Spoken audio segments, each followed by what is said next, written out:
The third major of the year is upon us as the 2025 U.S. Open brings the world's best golfers to one of the world's toughest courses, Oakmont Country Club. This will be the 10th time it's contested at Oakmont, the most of any course in U.S. Open history. Now, Oakmont is widely considered one of the toughest courses in the whole United States. It's similar to the links-style course with no water hazards, minimal amount of trees.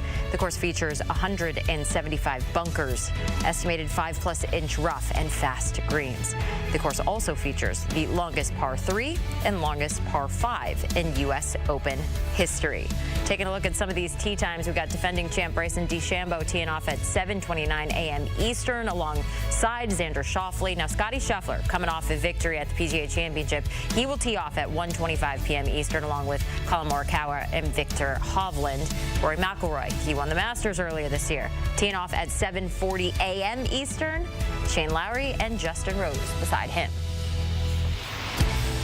All right, we got our golf guru, Greg Ducharme, joining us now to prepare us for the U.S. Open. So, as I mentioned, Oakmont Country Club, it's going to host its record-extending 10th U.S. Open. It opened back a long time ago in 1903, underwent a bunker restoration in 2023. It's known to be challenging. It's known to be hard. Break it down for us and give us your course preview.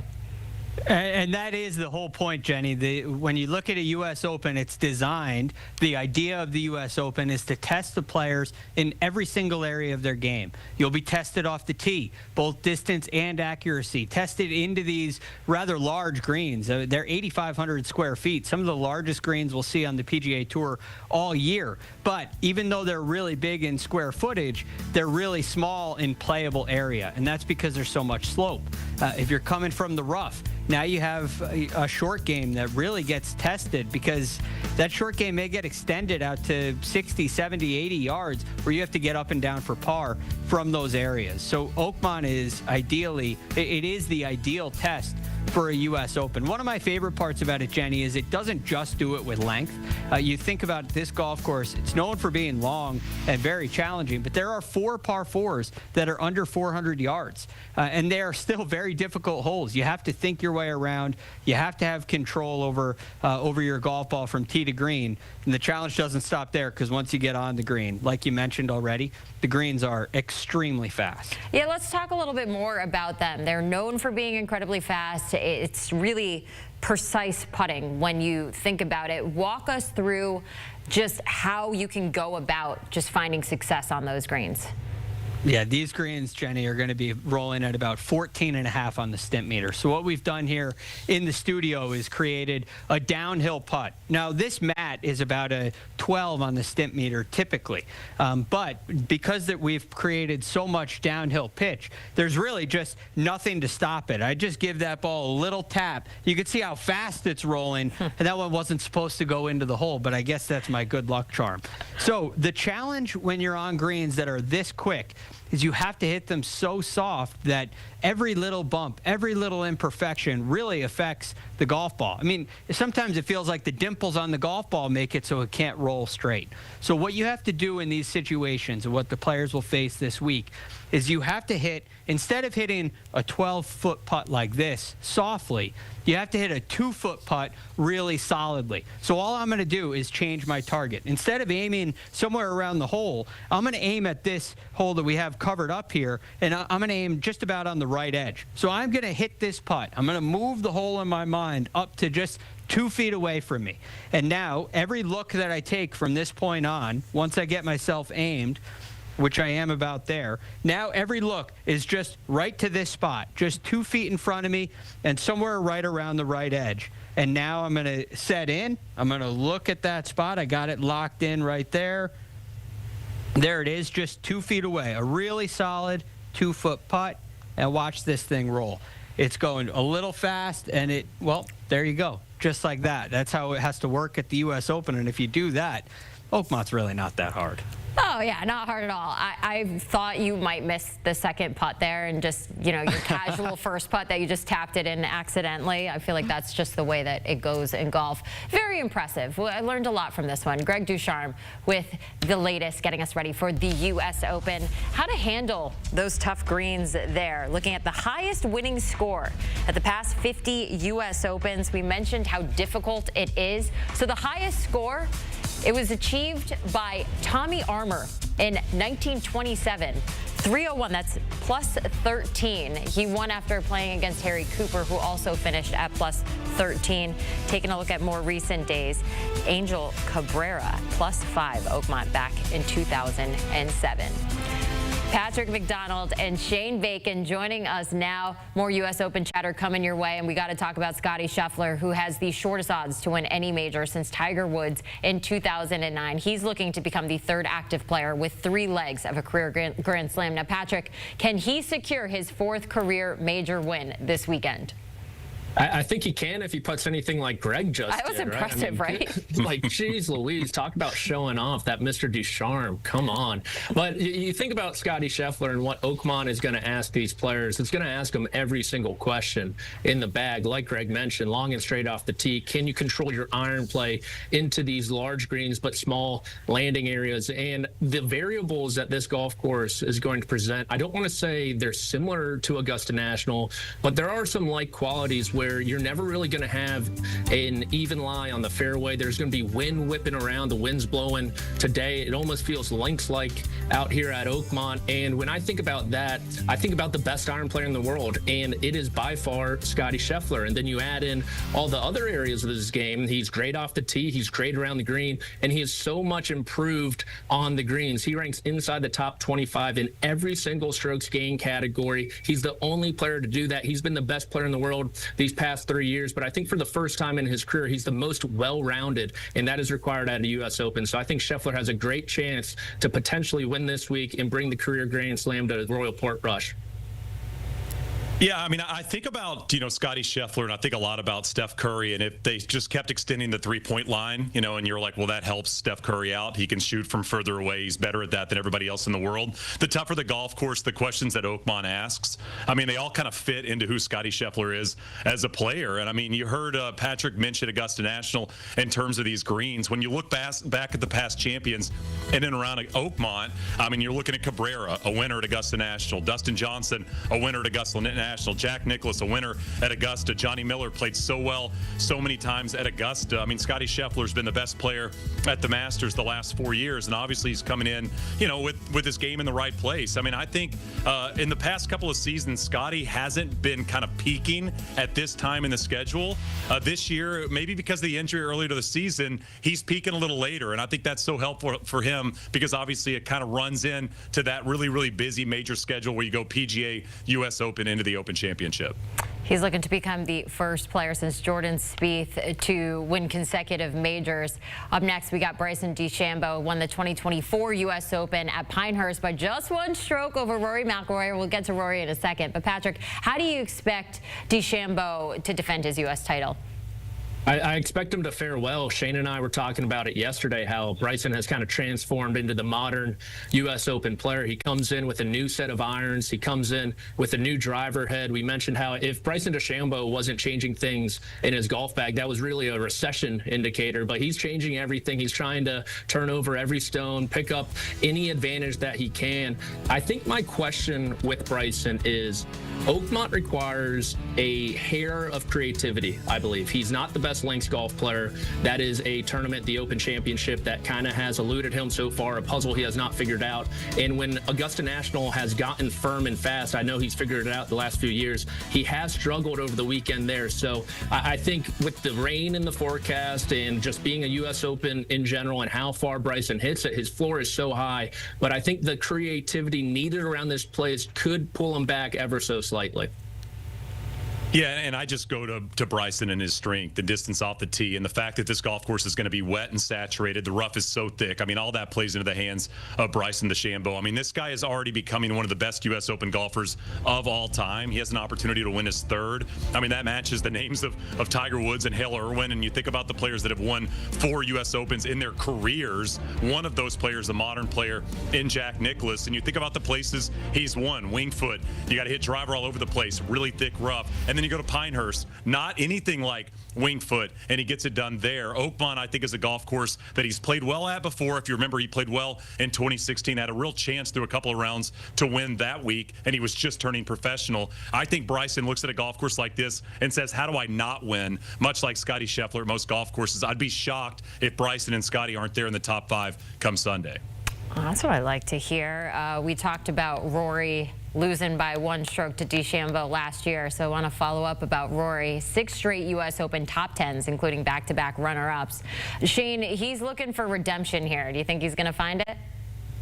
He's got a comfy grouping. I mean, they did him the right service by putting him with Justin Rose and Shane Lowry. I'm not sure you could find 2 players he'd probably prefer to play with, considering where his game's at. But right now, the driver, I mean, and you think about Rory McIlroy historically, one of the best drivers. I think I've said he is the best driver in the history of the game. He's been lost off the tee the last couple of months, and you've got to drive the ball well at Oakmont. Hopefully, after the miscut in Canada, he comes out and spends a little bit of time in Florida, and now, obviously, in and around Oakmont, making sure the driver is working. But if you're not finding fairways, you're going to shoot high numbers at Oakmont. He missed the cut here in 2016, and I just don't think Rory is playing the level of golf right now needed to play the toughest golf course in the world.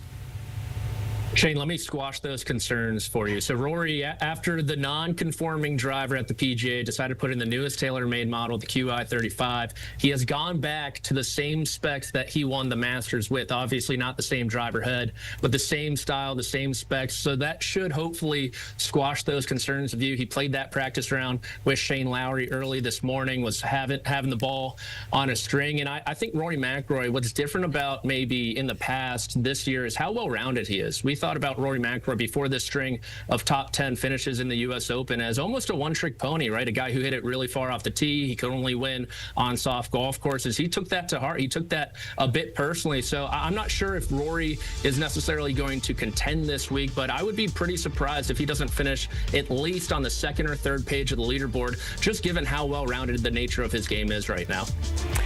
He has 3 wins in 2025 so far, and that is tied for most among the players that are going to be competing this weekend with Scotty Scheffler. All right, this is kind of a tough one. Shane, I'm going to start with you. What will be the winning score at Oakmont? I know this is difficult to predict. Yeah, I mean, we look at Oakmont and we always think over par. It's really not trended in that direction. You showed the graphic earlier about Cabrera and how high the score was, you know, when he won and kind of held off Tiger. But 4 under has been the number typically to win at Oakmont. 4 under won in 2016. It won in 83. 5 under won in 73 and 53. So I'm just going to lean into the trend. I think 4 under is the number. The golf course is wet. It is saturated. If you find fairways, you can attack some of the shorter par 4s like 2 and like 17. I think there'll be some lower scores those first couple of days, lower than maybe people think when they think Oakmont. You go back to 2016, we saw 65s from these players early in the week. I think you'll see 4 or 5 under the first couple of rounds, you know, near the top of the leaderboard, if not leading. And I think 4 under is kind of the final score that takes this thing home. I agree with Shane. I think it's going to be red figures. I like it at 2 under, though. I'm glad he mentioned kind of how this golf course cadence. There are some scoring opportunities both on the front and back 9. The real meat of this golf course is 7 through 10. That played the most difficult stretch there in 2016. And surprisingly, an amateur named Scotty Scheffler was one of the few players to play that stretch in under par fashion. So I think, like Shane mentioned, with the rain on this golf course, I walked the golf course today, maybe just being a golfer. I was like, oh, I could birdie this hole. I could birdie that hole. I could birdie all these holes if I really wanted to. But with how difficult it actually is and how good these guys are, I don't think we're giving them enough credit. I think the winning score is going to be under par there at 2 under. So confident in your abilities. That's what I like. Patrick McDonald, Shane Bacon, thanks for joining us here on HQ. Looking at the odds to win it all. Hey, if our guys were in it, I think they're pretty confident that they could win it all. Scotty Scheffler right now, the world #1. He is the favorite to take home the trophy at the end at plus 280. Then we have defending U.S. Open champion Bryson DeChambeau coming in at plus 700 right there. One major surprise from our Sportsline model, call in for this U.S. Open. Rory McIlroy, past U.S. Open champ, third favorite at plus 11 or 1,200 now. And he is expected to fall out of the top 5. Very interesting there. For more on the betting angle of it all, let's send it over to Nejad and Mike McClure. Mike McClure, you know, one of the reasons, thank you, Jenny, by the way, one of the reasons we always do shows together is because we love betting golf and we love DFS golf. So let's cover that real quick. We saw Jenny Dell with the odds board for the U.S. Open. How about you give me a winner? I'm going to be on Bryson here, Sia. Look, I think that Bryson, he's separated. You saw that odds board. He's separated from Rory and Rahm a little bit. A very clear #2 to Scotty Scheffler. And you're not going to have any arguments from me there. But the price point and how good Scotty has been is still creating a little value on Bryson. I would like to call him basically Mr. U.S. Open. You look at his game and the way he profiles, it just fits what is typically required at a U.S. Open so well. The fact that we've seen a little bit of rain and are going to see a little bit of rain, going to make this course play even longer, just continues to play into the strengths of what Bryson can do. I still like him on the putting surfaces as well, though. I think that this is a place that he's ultimately going to be very comfortable, and I think that plus 750, while it's been on the move, is not low enough. Should be around plus 600. Mike, I do like Bryson DeChambeau. I'm going to take his live counterpart. I'm going to take Jon Rahm, who finally, Mike, seems to be the Jon Rahm that we expected over the course of the last couple of years at majors. The form is certainly there for him. He can absolutely mash it off the tee, relatively accurate off the tee as well. I think he profiles very much like Bryson, and I think he's coming into form. We saw him almost chase down Scotty Scheffler at the PGA Championship. Now, his odds are plus 1,200, but I'm going to do that thing that I like to do when Scotty Scheffler is playing a tournament. I'm going to do the without Scotty Scheffler market, and you see it there in that lower third, or you saw it at least. It was plus 900. I'm going to go ahead and lose the 3 points because I do expect Scotty Scheffler to win this tournament, but Jon Rahm at plus 900 in the without Scotty Scheffler market, I'm happy to take that. Before we get to some best bets, let's talk DFS, Mike, like I promised. You're going to handle a couple of DFS good buys. I'm going to handle the negative, a couple of bad buys.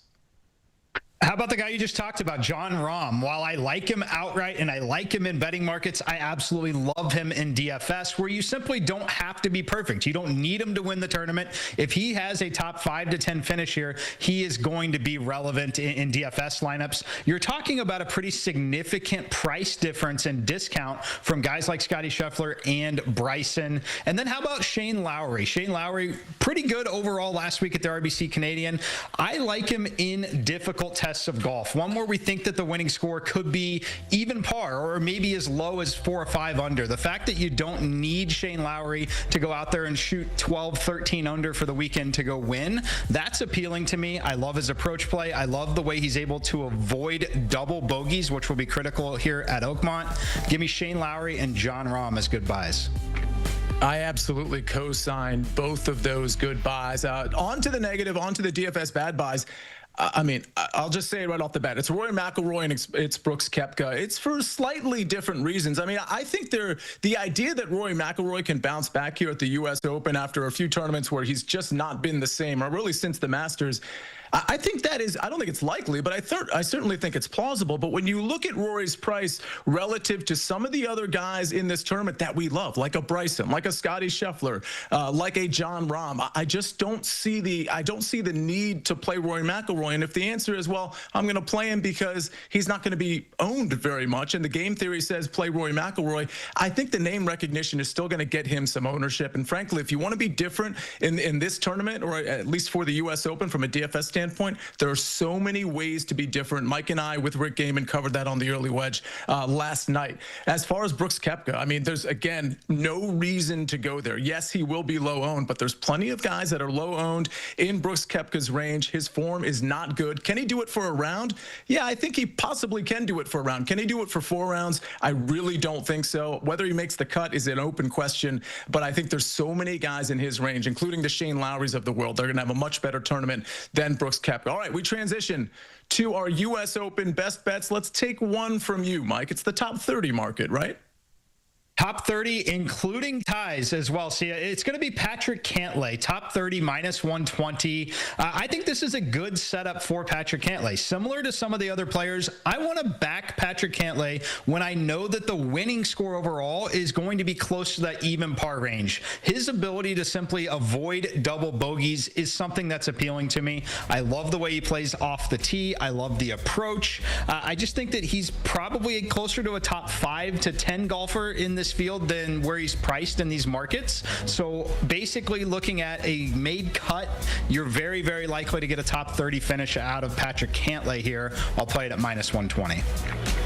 Yeah, I think this is a perfect bet for Patrick Cantlay because he always has that one round that is super middling and you're like, okay, he's not going to win it anymore, but he certainly can top 10, top 20, and certainly top 30. Love the number at minus 120. I'm going to go to the top in region, otherwise known as the nationality props. I'm going to go top Korean, and it's going to be Si-Woo Kim. I actually like how he profiles. Not a super long hitter, so that's a strike against him, I suppose, but the guys he's up against really aren't super long hitters outside of Ben On. What I love about Si-Woo Kim in this market is that he's got the accuracy, doesn't have a ton of distance, but everything else really checks out. I really like his ability to putt relative to the other 3 in this market, which of course are Sung Jae Im, Tom Kim, and Ben On. The only guy that I'm super worried about, Ben On a little bit, but it would be Sung Jae Im because he's just, you know, probably the better overall golfer than Si-Woo Kim, but Sung Jae's been so bad on approach. It's going to catch up to him. It always does, and it has this entire 2025. So give me Si-Woo Kim plus 180 in this top South Korean market. Mike McClure. We covered a bunch right there. We covered some winners. We covered some good buys, some bad buys, and of course our best bet. And you can catch all of our content on the early wedge. You'll see us all over the place, but including in your podcast feed and on the Sportsline YouTube channel. DFS shows, betting shows, you name it, round recaps. We've got it on the early wedge. Back to Jenny Dell. Thanks, fellas. I'm excited to check out the early wedge. And thanks for joining us on this hour of CBS Sports HQ. For all the latest, stay right here with us. More to come. We got mandatory mini camp starting up, hockey, the U.S. Open. Don't go anywhere.